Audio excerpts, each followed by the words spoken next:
Hello, and welcome to Overlooked Headlines. We're the podcast designed to share headlines from America and around the world that have been disregarded or overlooked, but are critical to our lives and well-being. It's our mission to inform with the headlines and then inspire through biblical words, which we call His Lines, that once heard and applied will help to strengthen our faith in God as we navigate this journey called life. Now, here's the host of Overlooked Headlines, Jeff Bass. Today, we're talking about a military shift that's raising eyebrows, a health concern most people aren't even thinking about, and new guidelines that could change how you view your own body. But before we get into the headlines, let me say this. We are just 2 weeks away from episode 100. That's 100 weeks of going beyond the noise and into the truth with headlines others ignore. So, if you've been watching, sharing, or supporting, this milestone belongs to you too, and we thank you. Now, let's get to what they're not telling you. Let's start with a story that says a lot about where we are as a nation. First headline, U.S. Army raises enlistment age and eases marijuana restrictions. A recent major update to Army recruiting regulations raised the maximum age a recruit can join to 42 and removes a barrier to joining for recruits with a single legal conviction for marijuana or drug paraphernalia possession. The Army's previous age limit was 35, though exceptions are occasionally made. The higher age limit brings the Army in line with other services limits of 41 in the Navy and 42 in the Air Force and Space Force. Army recruiting officials have noted in recent years that the average age of recruits is increasing, with officials telling reporters in 2024 that the average recruit was 22 years, 4 months, and that it was still going up. According to reports, many older recruits scored higher on enlistment qualification tests than recruits who joined before 20. Those older recruits were also likely to re-enlist and be promoted than their younger peers. However, older recruits were also less likely to graduate from basic training and had higher attrition rates.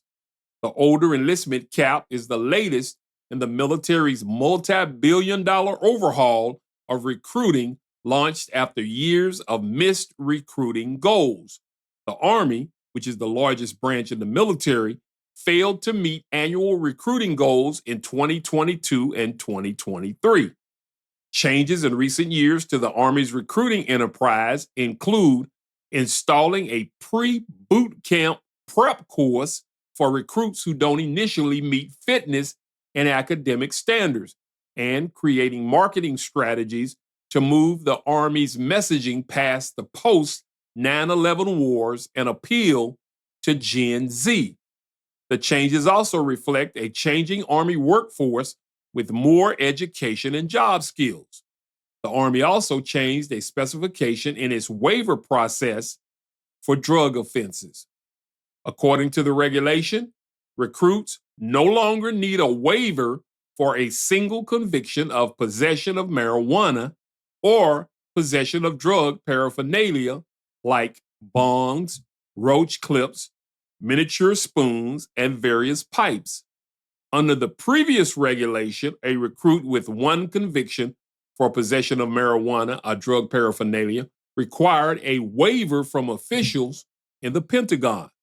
Also, recruits previously had to wait 24 months to enlist and would have to pass a drug test at a military entrance processing station's facility before their waiver could be approved. Finally, the waiver modification accounts for changes in society, and the change is for a single offense, but recruits with a pattern of convictions or behavior would still need a waiver. Now, on the surface, this headline may look like a practical solution to a recruitment problem, but when you step back, it raises a deeper question. What happens when standards are adjusted to meet demand? We're seeing a trend not just in the military, but across culture, where instead of people rising to meet the standard is lowered to meet the people. Recruitment numbers have been down, fewer young people meeting traditional requirements, and cultural shifts affecting discipline, readiness, and lifestyle. But here's the tension. When standards change in critical institutions like our military, it's not just a policy shift, it's a cultural signal. And the real question becomes, are we adapting wisely or compromising gradually?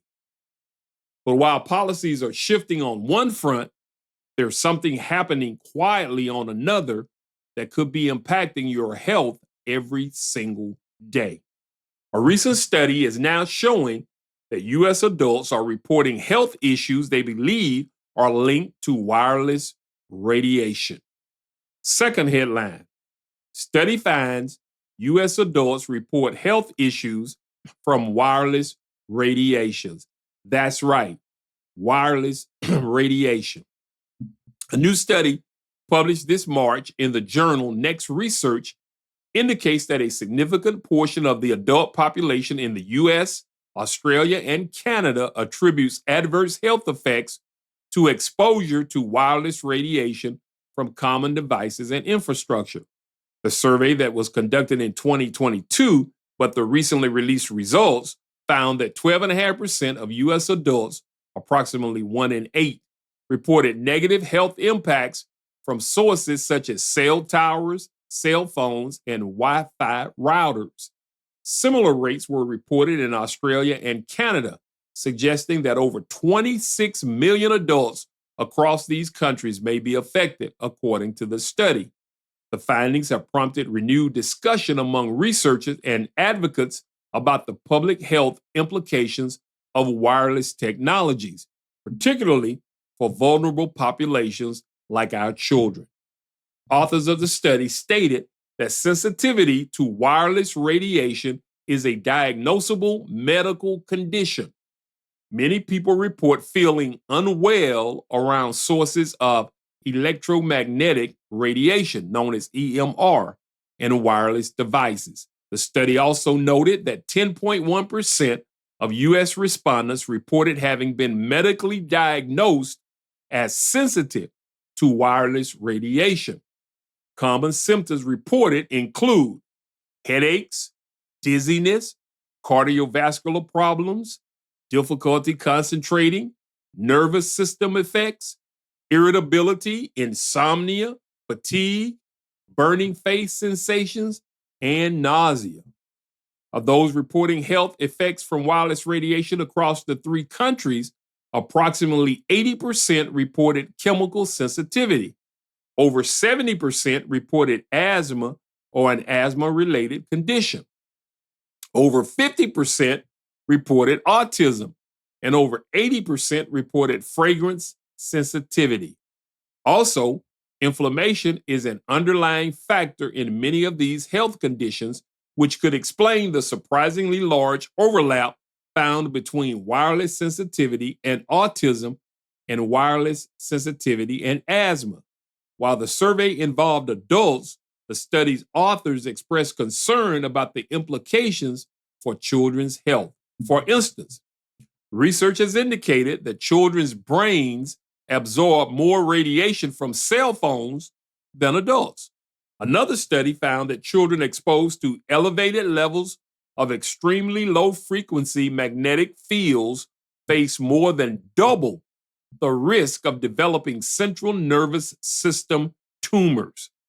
Furthermore, a study of babies in India showed that those living in homes with high levels of wireless radiation exhibited worse fine motor, communication, and problem-solving skills on average. As wireless infrastructure continues to expand with the rollout of 5G and the Internet of Things, the debate over EMR syndrome and its recognition is likely to intensify in both public health and regulatory spaces. Now, what makes this headline so important is that we're talking about something you can't see. can't feel immediately, but may still be affecting you. Increased exposure to wireless devices, phones, Wi-Fi, etc. Now, whether every claim is fully proven or not, that's not even the main issue. You see, the bigger issue is this. We are constantly surrounded by things we don't fully understand. Yet we fully, guess what? Depend on them. And when something becomes normal, we stop questioning it. Real quick, I want to talk to you. Before we move on, we're officially on the road to episode 100 of Overlooked Headlines. Wow. And I want you to be a part of it. We're planning something special, and I need you to do 3 things. Subscribe, share this episode, and invite someone else into the conversation. Just those 3. Why? Because episode 100 isn't just a number.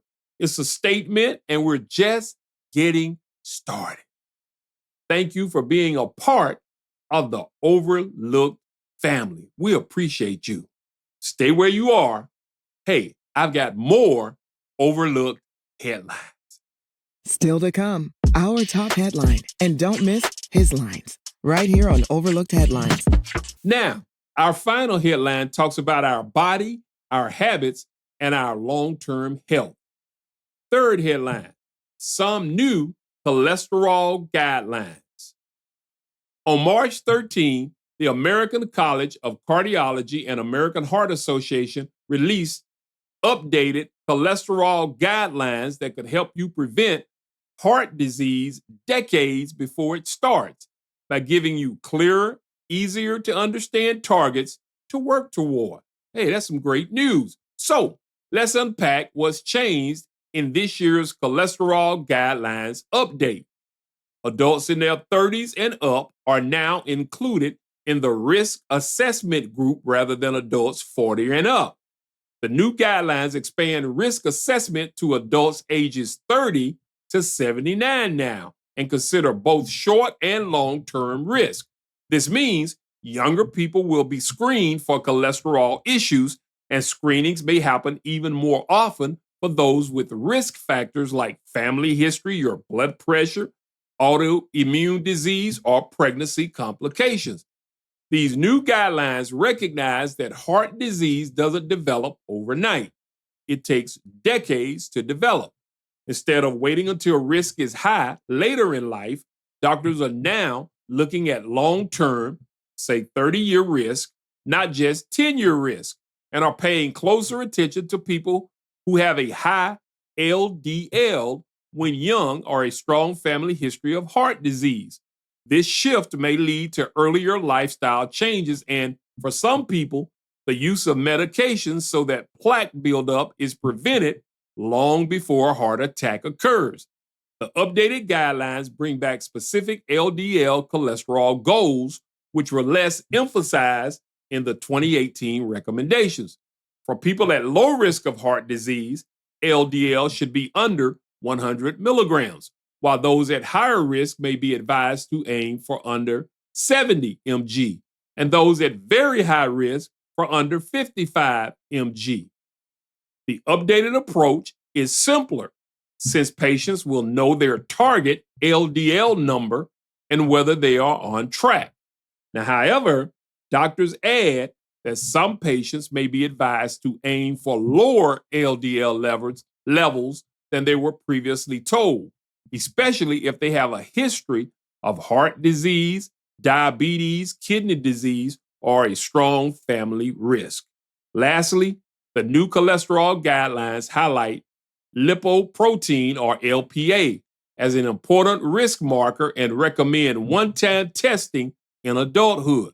LPA is a particle in the blood that looks a bit like LDL.